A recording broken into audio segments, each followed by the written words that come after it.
Vous écoutez Europe 1, il est 9h30. Le journal des médias avec Thomas Joubert. Bonjour Thomas. Bonjour, à la une ce matin, Maïté Nabir-Rabin avait un mot d'excuse pour son absence des derniers jours sur Canal. Les détails sur les nouvelles chaînes lancées par SFR. Et puis Élise Lucet va présenter son dernier JT demain sur France 2. Et on commence donc avec Maïté Nabir-Rabin qui s'est expliquée sur son absence au Grand Journal. L'animatrice a repris l'antenne hier soir après une absence de 3 jours depuis vendredi dernier. Certains sites internet avaient affirmé que cette absence soudaine était liée à un clash avec la production. Une version que nous avait déjà démenti la chaîne et que Maïté Nabir-Rabin a également démenti hier sur RTL. L'animatrice est même en colère. C'est incroyable ce qu'on peut écrire comme ânerie, a-t-elle expliqué.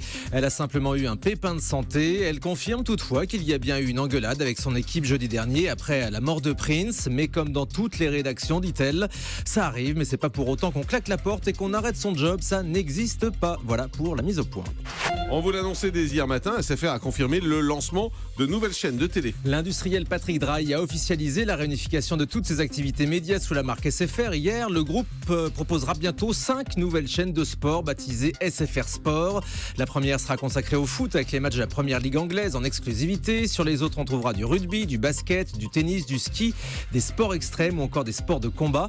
Et puis le groupe, qui est désormais entré dans le capital de BFM TV, va aussi lancer 2 nouvelles chaînes d'infos sous la marque BFM.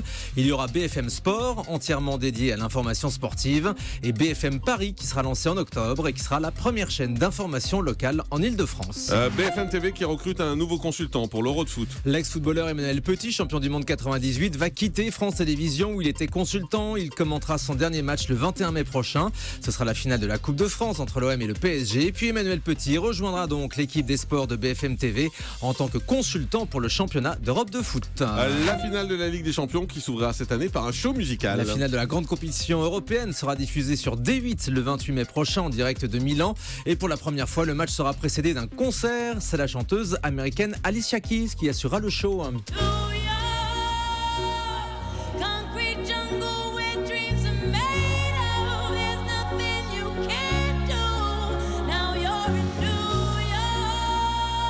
Alicia Keys, et ce sera donc le 28 mai.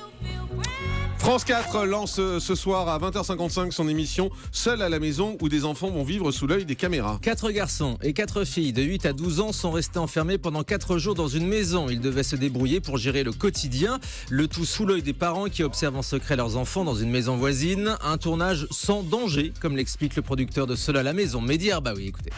C'était notre obsession. C'était la sécurité, alors la sécurité physique. Donc on a travaillé main dans la main pendant des mois avec la DDCS, qui est la direction départementale de la cohésion sociale. Ils nous ont fixé des règles qu'on a bien évidemment respectées, et c'était des règles où on nous imposait notamment d'avoir la présence de 2 personnes qui sont spécialistes de l'enfance, qui étaient continuellement derrière les caméras et qui pouvaient intervenir à n'importe quel moment si un danger quelconque se présentait. C'était aussi une des règles qu'on s'était fixées avec la DDCS et avec France 4, que les parents soient dans une maison voisine à celle des enfants. Ils pouvaient du coup observer et apprécier l'évolution de leurs enfants à travers des séances de visionnage. Voilà, on a fait un pari tout à l'heure avec Thomas Soto. Je vais parier que ça ferait 200 000 téléspectateurs et pas plus. Donc on verra demain. Réponse à 9h. Élise Lucet présentera son dernier JT demain sur France 2. La journaliste arrête le 13h qu'elle présentait depuis 2005. On vous l'avait déjà annoncé. À la rentrée, elle prendra la tête des jeudis de l'info avec notamment la présentation d'envoyé spécial. Élise Lucet sera remplacée dès la semaine prochaine par ses jokers habituels, Nathanaël de Rengsin et Marie-Sophie Lacaro. Et comme ça jusqu'à la fin de la saison. Et puis Marianne James reprend la présentation du gala de l'Union des artistes sur France 2. Chaque année, France 2 diffuse ce grand spectacle de cirque où des vedettes se produisent dans des numéros. Le prochain aura lieu le lundi 13 juin au Cirque d'hiver Bouglione à Paris. Il sera baptisé Le Cirque fait son cinéma. C'est donc Marianne James qui présentera le show qui sera produit pour la première fois par Shine France. Et puis Nabila va faire son retour ce soir dans Touche pas mon poste. La starlette sera l'invité exceptionnel de Cyril Hanouna ce soir à l'occasion de la sortie de son livre. C'est un retour sur le plateau de D8 puisque la jeune femme était devenue chroniqueuse de l'émission. C'était avant la fameuse affaire du coup de couteau contre son compagnon. Sur son compte Twitter, Nabila a écrit qu'elle était déjà très émue d'y retourner. On connaît le prochain invité des recettes pompettes. C'est cette émission diffusée sur Internet qui avait fait polémique pour son premier numéro avec Stéphane Bern. Je vous rappelle le principe, l'animateur Monsieur Poulpe fait boire de l'alcool à son invité en même temps qu'il cuisine. Après Stéphane Bern, c'est Antoine Decaune qui a accepté d'y participer. Le premier numéro a dépassé 1 200 000 vues sur YouTube.